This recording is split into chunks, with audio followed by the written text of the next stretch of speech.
Hello and welcome back to The Path, the podcast from Lifestyle RX. As always, I'm Dan, and today we're here once again with Dr. Byrne. Hi, how's it going? Excellent, Dan. Good.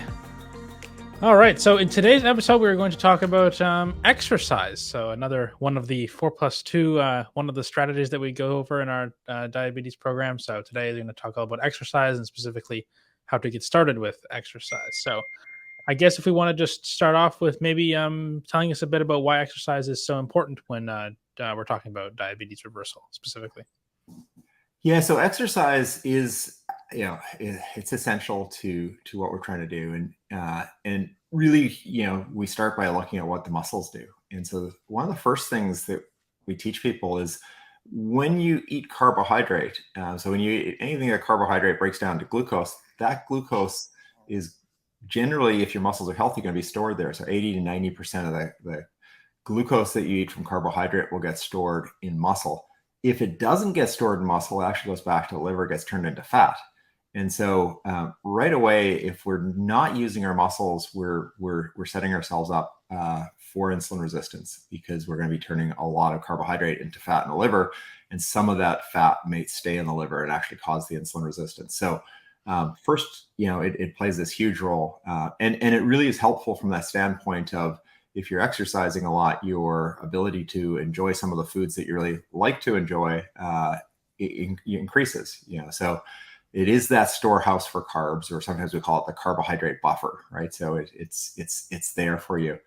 And then the second key thing is it's really our metabolic engine. So if you think about, metabolism, kind of a fancy word for what we do with food, we essentially use food for energy, and then we use energy to do work, right? And so there's cellular work and kind of, maintaining, every day there's work that, maintains kind of, our general function, so our base metabolic rate. But above our base metabolic rate, it's really our muscles and activity and, ability to walk and climb and lift and all the things that we need to do physically. And so that difference between kind of how much energy you burn just being and that, that total energy expenditure, your muscles are really, what's playing a key role there. Mm-hmm. So if your muscles are healthy, then they're going to be able to burn, a mixture of fat, right? So stored energy that you've got, they're going to be able to use that. And they're going to be able to burn, carbohydrate, glucose that you've eaten. So if you're not exercising, what happens is your metabolic engine doesn't work very well. And you start getting to a situation, especially as insulin resistance develops, where your muscles aren't very good at burning the fat that's in them and the fat that you've got stored.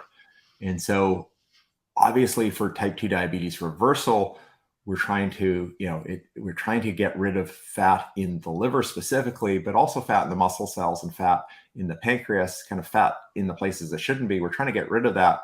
We can't get rid of that unless we burn that fat. And if our muscles can't actually burn fat, then we're not going to make very much progress. Got it. Cool. So then I guess, is it also about burning more calories to lose weight? Because that's obviously a component of the program as well. Yeah. So surprisingly, the answer is no here, right? So, I mean, we every one of us, has seen kind of these calculators, right? If you walk a mile, you'll burn so many calories, and the depressing part is you compare that to a donut that you might have eaten, you realize you got to walk 4 miles to get rid of the donut. Yeah. It's actually even more kind of, I mean, if you from that perspective, it might be more depressing in the sense that we actually don't really lose weight from exercise per se. And the reasons there are two big reasons. The first one is exercise is generally met with an equal and opposite appetite response. So our brains are quite sensitive to the fact that we've been active and exercising. And especially if we're doing vigorous exercise where we burn down glycogen in the muscle, then we'll get very hungry, and so we'll get that hunger response. So we'll tend to eat a little bit more. But the second one is actually really fascinating, and it's something that I didn't know a lot about until about I guess a year or two ago, guy named Herman Poncer wrote a book called Byrne. And what they did was they studied a lot of different people, and looking at energy usage. And basically what they found is our expenditure of energy is constrained, meaning that we really don't burn very much. So the average person will not burn very much above 3,500 calories in a given day. Okay. And so what happens is, you exercise, you're burning calories doing that exercise, but your body starts to turn off other things that it kind of in the base metabolic rate, right? So, Oh, wow. it kind of adjusts and buffers for this. And so we're actually designed to be quite active. And so kind of the message is not to be, it's not to be active, but it's not that we're going to, like, you can't burn 5,000 calories in a day. You just can't do it. Interesting. What'll happen is you'll end up with this constrained energy will turn off all sorts of functions in your body, and really kind of absorb most of that difference. And then the appetite response will be on the other side of this. Yeah.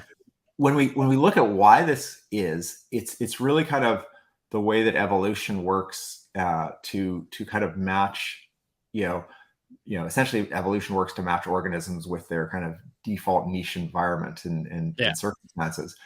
And human beings evolved to be hunter-gatherers, and hunter-gatherers are, it's a very active kind of lifestyle. So if we look at, and Herman Poncer actually studies the Hadza, which are some people in Tanzania that are maintaining a hunter-gatherer lifestyle even today. Just very active, both hunting and gathering is actually, they're doing about 16,000, kind of on average it'd be about 16,000 to 20,000 steps per day. Very little sedentary time. And so, so that's kind of the energy expenditure, which our bodies are kind of designed for. And then on the flip side of that, our GI tracts are designed to only absorb a certain amount of calories. And so this is another interesting part of this whole energy constraint is when you look at top athletes in these ultra endurance exercise things, right? So essentially what happens is we're kind of capped out, and it's very hard to eat more than 4,000 calories and absorb more than 4,000 calories in a 24-hour period. There are exceptions to it, but it's very difficult to do that. Yeah. And so there's all sorts of ways that we try to get around that in terms of having things that absorb super quickly, but it ends up being really challenging. So we're kind of constrained in terms of how much energy we can absorb and how much energy we can expend. Yeah. And so it ends up being that realistically, we're not actually going to exercise our way out of, like, we're just not going to burn more calories. Therefore, we're going to exercise our way out. Yeah. Yeah. What's fascinating kind of underneath the covers, though, is that's the amount of energy that we're supposed to have. If we don't do that, we still burn almost the same amount of energy. So there's all sorts of processes that go on in our body that maybe shouldn't be going on all the time, right? And so one line of thinking is that a lot of the chronic inflammation that we see from, especially in people with type 2 diabetes or insulin resistance, a lot of that actually may just be simply that the immune system isn't getting it's not being dampened down naturally by exercise.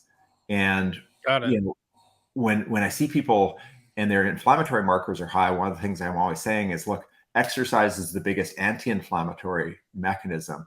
And I'm usually saying that because when you exercise, you generate a bit of inflammation, and then your body releases post-exercise a whole bunch of signals to dampen down. But this kind of thinking would actually have you turn around and say, well, maybe it's the fact that you're using the energy for that exercise. There isn't this energy available to have the immune system running amok.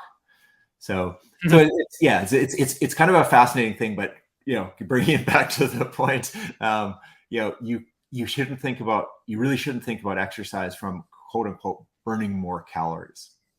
Got it. Okay, cool.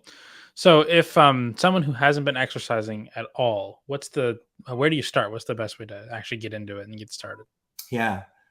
So this is something that we see a lot in the program. It's just people that have fallen out of exercise, and so they really haven't done anything for a while. So the first thing I like to do is I like to build the habit with frequency first. Um, we really are designed to do something every day. So let's find that, let's get some exercise in every day. So the key to to doing that is we got to make that amount of exercise really small, right? So that Yeah. even on a crappy day, you'll be like, okay, you know what, I can do this. So that could be a 5 minute walk.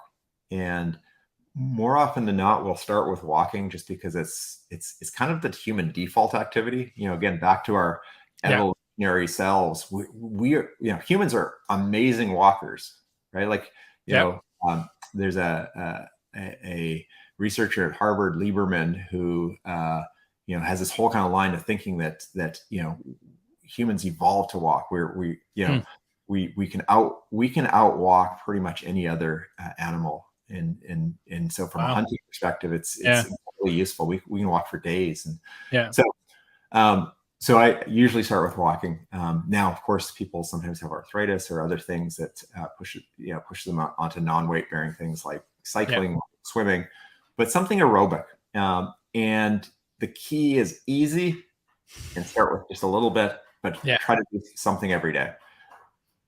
From there, as you get going with that, after about 2 or 3 weeks of doing that something every day, you'll start to notice that, hey, I'm actually very rarely doing the minimum. And more often than not, I'm doing somewhere kind of, well above the minimum. And so you can start to kind of look at duration. You can change it around. And Yeah. I kind of like, putting constraints on it, saying, okay, minimum of 5 minutes, maximum of 20 minutes at the beginning. Again, kind of it's the frequency that's important. We don't want somebody going out and doing 2 hours and not being able to walk the next day, right?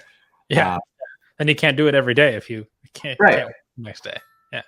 So you can start to work over, and so a couple of weeks to get the frequency down, and then I usually say, like, take a couple of months to build the duration up, and then kind of get it to the place where your minimum maybe is 20 or 30 minutes, and your maximum is now an hour. And Yeah. so then you're getting to that place where you're going to be above 150 minutes of exercise per week, so that you're going to kind of hit that first threshold. You're going to get most of the benefits actually from that first 150 minutes. You're going to start getting closer to 300 minutes, which is kind of where we like to see people in this program. Kind of an hour a day is, I think, optimal. And then at that point, after a couple of months, we can start to talk about intensity. And Yeah. so with the intensity, the first place we kind of look at is you say, okay, you've been doing all this aerobic activity. Let's maybe do some resistance, some weights, or Yeah. body weight exercises, or some classes, or some things like that. You can also add in high intensity interval training or things like that. But usually kind of take it that longer approach to ramp up to it. The fun part is by the time you kind of get there, you actually you're going to want to get more intense. I've had people Yeah. who used to run, and they start with this walking, and 2 or 3 months into it, they're like, I just started running, right? Like, it was, I Yeah. was going out for my walk, and I just felt like running, and that's perfect, right? Like, we just want to kind of, yeah, you feel great, so you do it. And then when you do build up to adding those like maybe more intense things, you keep the walking and add the weight training, or are you trying to replace it? Like what do you do then? Yeah, so great question. You keep the walking, right? 80% of your exercise minutes should actually be that foundational aerobic side, right? Cool. Yeah. And part of that comes back to the muscle, right? So we're talking about the muscle being the metabolic engine. Well, when you're walking, you're not breathless, right? You Yeah. usually walk and have a conversation. You might be a little bit, maybe you're breathing a little bit more rapidly, especially on hills, but by and large, you're not breathless. When your muscles get enough oxygen, kind of that's the definition of aerobic exercise. When the muscles get enough oxygen, Yeah. the preferred fuel is fat. And so you're actually teaching your muscles to burn fat. Mm. And this is really, really helpful because let's say you've been sedentary and haven't been exercising, and your muscles are actually not very good at burning fat. They're just predominantly burning glucose or carbohydrate. Yeah. What happens is, as they get better burning fat, then when you're, just kind of, in your 12-hour fasting period, they flip over to fat burning more quickly. Yeah. Which then sets you up for this, the key part of our program, which is your body recognizes that, hey, there's extra energy on board. Let's just use that overnight. We'll burn that fat. And we wake up the next morning and we don't have hunger or cravings because, we still have lots of reserved fat to burn. So Yeah. That aerobic exercise, I think, is just really, really important. Cool. Yeah. Okay, and then I guess what about one of the most common excuses people might have is that they just don't have time to exercise. What do you do if you have no time available to add that? Yeah, so this is interesting because some of the most busy people in the world will have like quite extensive exercise habits. So we all really do have time, but I think what it actually speaks to is just we're not yet ready to make the time specifically for that. So we're busy. We've got lots of things. It's just hard to imagine carving out time, especially carving out time for something that probably doesn't necessarily feel that great to begin with. Yeah. So usually what I say to people that don't have time is first of all, I don't argue with them. I don't give them the explanation I just gave you, because I definitely don't want to be insulting. I don't know people's situations. What I usually say is, look, there are lots of little ways that you can hack your way to a bit more exercise, right? And so you can add all sorts of activity all around your day, right? So if you work in a building that has stairs, you can use the stairs every day. And you can just kind of stop riding the elevator, and that's going to give you a little bit more activity. You can park, in the far stall in the parking lot and walk across. You can, if you're taking bus or public transit, you can get off one stop early and walk that last kind of bit. And so you end up kind of adding these little bursts of exercise. And then I think the fun way to do this is to turn around and use a smartwatch, or you can use your phone, because your phone can track your steps, or a Fitbit or something like that, and just start tracking. And so you see that, I'm doing 4,000 steps. And then now that I'm focusing on this, I'm getting up to 6,000 steps on average. Great. That's huge. And just keep playing that game. What I think starts to happen is you start actually getting in shape, and then it starts becoming, hey, there is an activity I'd like to do. And then you start to figure out how to make some space for it. So that's kind of a good way. If you don't have time, it's just like, let's just try to be more active. I think the key to this, though, is you got to measure it. Like, I think if you're not really measuring it, it's very hard to know, because it's, okay, I park in the farthest stall. Does that make a difference, right? But when you measure it, I think you can see it. And we've had lots of people do this. And sometimes it becomes really fun. I had one patient who worked on the 6th floor of an office building, and she didn't have a lot of time. And just part of it was really just kind of when she was working, and she's working 10 or 12-hour shifts with a lot of overtime. And anyway, so long and short of this, she did the elevator trick, and she got in really good shape, and actually kind of had fun with it. And so it was, and then she kind of became known kind of in the building as if you're going to walk to a meeting with her, you have to be prepared to go the stairs. Yeah, I know. I have an Apple Watch, and it's always fun to try and get those little rings filled in every day. It makes it more exciting for sure. Yeah. Have fun with it, right? So what about those, I don't know, you see ads for these or some apps, whatever, that are claiming that there's 6-minute workouts or 5-minute workouts or something where you can get all your exercise in just 5 minutes and you can move on? Are those anything actual? Yeah. So I think one of the lead researchers for this is actually from McMaster in Hamilton. So there's really good evidence and basis for some of these workouts. They fall in the category of high intensity interval training. So you'll do 30 seconds kind of all out, 30 seconds rest, 30 seconds all out. And you do that across a 6-minute time frame, you'll be wiped. Like, they're really hard. So they in terms of workouts that move, so you often hear the term VO2 max, which is kind of a measurement of the amount of oxygen that can be delivered to muscles. Yeah. And it's kind of for better or for worse kind of been the measure of fitness, the measure of cardiorespiratory fitness. These workouts move the needle on VO2 max like nothing else. Like they really do. You do really get a lot fitter. The problem with them is they're really hard. Yeah.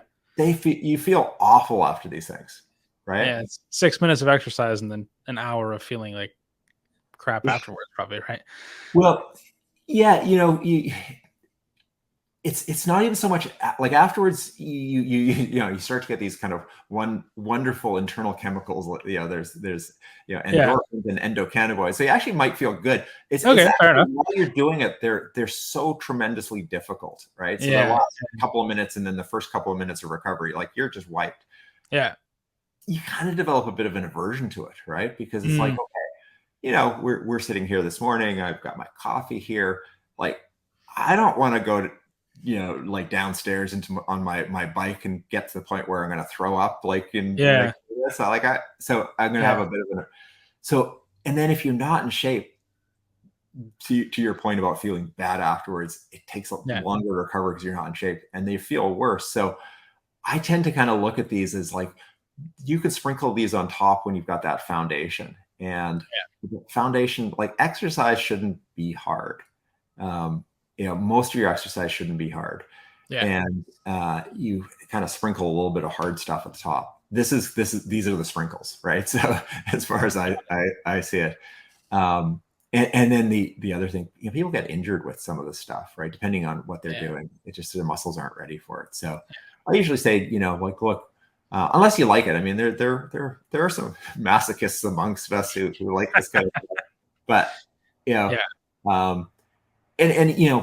part of this comes from that, that no pain, no gain thinking, right? Nike ran ads on this, and I think that's done a lot of damage to exercise, like people's view of exercise, right?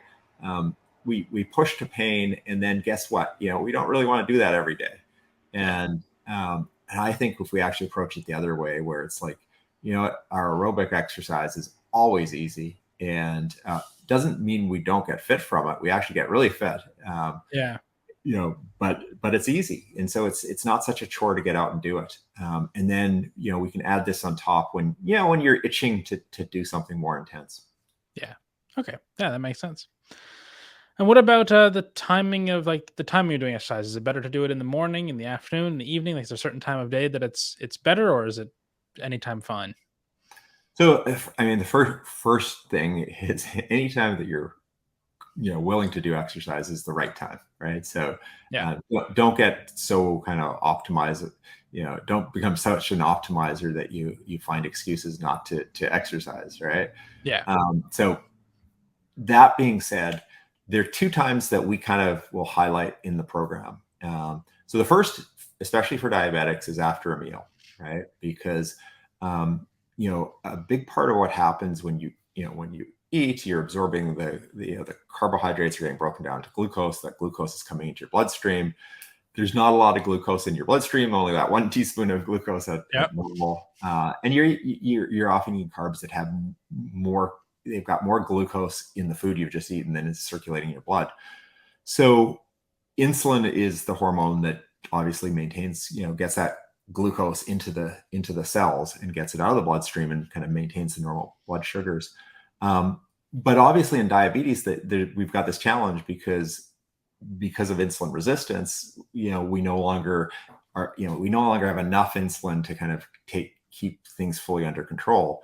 So when we eat carbohydrate, we tend to see blood sugars go up a little bit. So long and short of it is normally we're relying on insulin at the insulin receptor to let glucose into muscle. When muscle's moving, the glucose transporters, the little kind of vehicles that glucose get into the cell, actually move up to the surface of the cell, of the muscle, and allow glucose in. So you can you can kind of bypass this issue that you're having with insulin resistance at the muscle, where it's making it hard to get the glucose in, by going for a walk. Just move the muscles. Yeah. And this is really, one of the things that's fun with the CGM, or continuous glucose monitors. People can see it, right? So, Yeah. they eat something and it's like, oh my goodness, I just a little bit too much carb in there for my ability to tolerate. My blood sugars went up to 11, and go out for a 30-minute walk and watch your blood sugars come back right back down.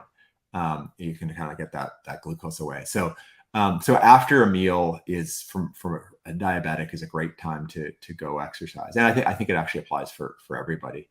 The other time that we like goes back to the role of the muscle as the metabolic engine. So first thing in the morning after the overnight fat, right? You've flipped the metabolic switch and your body's flipped over to burning fat. And so your muscles kind of at rest are now burning fat. You go out for that easy aerobic exercise, that walk. You're still in the aerobic zone. So your muscles still want to burn fat. They just can burn a little bit more. So you're able to accentuate a little bit more of the fat burning. And there is some evidence to suggest that perhaps that exercise first thing in the morning when you're fasted, you may disproportionately draw down fat from the visceral or abdominal area. And so you get this kind of extra little kind of bump. Bonus. Yeah. So I sometimes joke, I'll joke with people, if we had a magic wand that could tap you on the liver and get rid of the liver fat, that would, essentially put your diabetes into remission. This is as close as we get to the magic wand. So it's getting up in the morning, going for your 30 or 45-minute walk when you're fasted. It can get a little bit more of that visceral fat, a little bit more of that liver fat burned out. And then what's nice with that is generally speaking, because you're fat burning already and you've got kind of access to, fat reserve, your brain's not getting a signal like, hey, we're running out of energy. Right. Yeah. So those are two times. But again, as I said, anytime you want to exercise is a good. Yeah, for sure. And then, is there like an upper limit to exercise? Is there such thing as too much exercise? Yeah. So there's definitely been some controversy on this, right? And people will say, if it's a J curve, right? So there's a sweet spot for exercise and beyond which you're getting too much. But if you look at the research, what you see is, you get a lot of the benefit of 150 minutes per exercise, 150 minutes per week of exercise. Yeah. You get kind of the majority of the benefit, but you get more benefit at 300 minutes of exercise. And you get even more benefit at 450. It's just that incrementally, you're not getting quite as much more benefit. So it certainly holds to there. Most of the data that you look at, and especially there's one really famous study that kind of was like, oh, beyond a certain level, it's actually, you see kind of drop off. People actually die more quickly. And I think everybody kind of loves to kind of point to, people who exercise a lot who die suddenly. As being maybe this exercise isn't good. The real issue is when you look at the studies, there just aren't that many people doing that much exercise. And so one study in particular, like it was literally, one person dying for a reason. And I think it was like trauma. It was something completely unrelated to but it falls under all cause mortality. It was enough to skew the percentage. And so when you look at it, it was like, okay, that's probably not really significant. So I think for most of the people that are, in our program or in our community, really the answer is no, right? There's no upper limit to this. Now, practically speaking, after you get beyond an hour per day of exercise, you're probably not getting a huge amount of additional benefit. So if you like it and you enjoy it and you feel good, then that's great. That being said, we do have some patients that really kind of, especially patients that their pancreases aren't working great, right? So they've got pancreatic deficiency where they're not making a lot of insulin. They really will enjoy the walking after exercise. And so they'll get out for a 20 or 30-minute walk. after each meal. Yeah. And then they might do some other exercise on top of that. So some of those people actually get to pretty high volumes of exercise, but generally speaking, most of it's fairly low intensity. So yeah, I'm not too worried about people exercising too much in our programs. Perfect. Okay, and then before we wrap up, any other last thoughts about exercise? Yeah, so the biggest thing here is make it fun, right? Like, it needs to be something that you look forward to and want to do, and that's not always the case, right? And I always kind of share a little bit about myself. As a lifelong runner, it's not hard for me to get out for a run. If I don't run for a day or two, I really am itching to go for a run, so I don't need kind of extra motivation. It is hard for me to go down into my gym and do my resistance work. I don't like it as much, and so that takes a little bit of discipline, and so making that fun, doing workouts with friends, finding classes, trying do different sports, go walk in interesting places, make it enjoyable, and probably that the biggest part of making it enjoyable is don't worry about the intensity, just get out there and move, right? And enjoy that. Over time you get fit, the intensity will come, and you can take the intensity as far as you want to take it. Yeah, and what's enjoyable will be different for every person, for sure, right? Some people like running, some people don't. It's gonna Exactly what you prefer. Yeah. Okay, perfect. So I guess we'll go on to our case of the week for this week. Yeah, so I'll just give a little blurb before I get into it. We're going to talk about the fifth subtype. We didn't really do them in order, but it's subtype number 2, but it is the fifth one that we're getting to, and it's severe pancreatic deficiency. And so the reason why this one is linked to this episode is kind of what I was just alluding to. People that get out for the walks, with every meal. And so if your pancreas isn't working very well, exercise can be an incredibly important part of a strategy to maintain really good blood sugar control. And I think you'll see that in this case, lots of evidence of that. And it's kind of a fun case. Okay, cool. Watch that now. Hi, I'm Dr. Brendan Byrne, Medical Director of Lifestyle RX, and I've got another case study for you. We're going to do another subtype of type 2 diabetes, this time severe insulin deficiency. Our case study is that of WL. He's a 65-year-old man, newly diagnosed type 2 diabetic, and a lean marathon runner and cyclist. He presented with a BMI of 22.9, so he's a very lean guy, but a hemoglobin A1C of 7.4%. And really his goal was to find out why he had developed type 2 diabetes. He didn't understand it because he's somebody that exercises a lot, eats quite well, feels fit in every respect, and yet was blindsided by this hemoglobin A1C. So his really ultimate goal was to understand why and also gain control if possible without medications. So remember, all diabetes can be thought of as this balance between the pancreas's ability to produce insulin and the resistance that insulin faces throughout the body. And so this balance between the pancreatic beta cell capacity and insulin resistance largely determines blood sugar control. In WL's case, he has no insulin resistance. In fact, he's actually insulin sensitive. So he's doing really well with the insulin he has. The problem is he doesn't have that much insulin. And so if you look at his beta cell percentage, he's at 51.8% of the amount of insulin that we would expect for him to have with his current blood sugars. And his blood sugar control overall isn't great at 7.4%. So the first thing that we look at when we see somebody who has this degree of insulin deficiency is there an autoimmune process going on like type 1 diabetes or like subtype 1 latent autoimmune diabetes of adulthood? And so we measured the GAD antibodies, and he came back with GAD antibody negative. So this is subtype 2, severe insulin deficiency. And it's marked by that severely decreased insulin release without the antibodies of the autoimmune process. And generally speaking, this is probably some other process combined with genetics that leads to this severe reduction in pancreatic capacity. These patients are particularly challenged in eating carbohydrates. They just don't produce enough insulin, And therefore, when they eat carbohydrates, their blood sugars go up quite a bit. You'll often see them with normal BMI and minimum to no insulin resistance. So when we look at the subtypes, severe insulin deficiency is about 18% of the subtypes. So remember, we've got these 5 subtypes. 2 of them are insulin deficient subtypes. The rest are insulin resistant subtypes.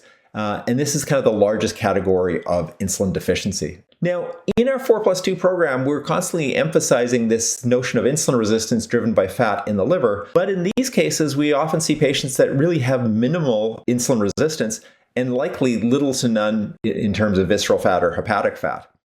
Nonetheless, the 4+2 strategy actually really works here. So WL joined the program and learned about how to take control of his diabetes. Now, the goal for WL is going to be a little bit different. So often the goal is to achieve diabetes remission, but with insulin deficiency, that's probably not a realistic goal. Our goal, after looking at his blood work and everything, was really to say, let's try to achieve optimal blood sugar control with the minimal amount of medication. So let's have a look at what happened to WL following the program. So he started with a hemoglobin A1C of 7.4%, and after adhering to lifestyle measures within the program, was able to bring down his A1C to 6.3%, all the while with doing this without medications. So really brought him down into a pre-diabetic range without medications. And being without medications was very important to WL, and so we honored that. He might benefit from metformin. The metformin would be an insulin sensitizer and give him a little bit more mileage from the insulin that he does have.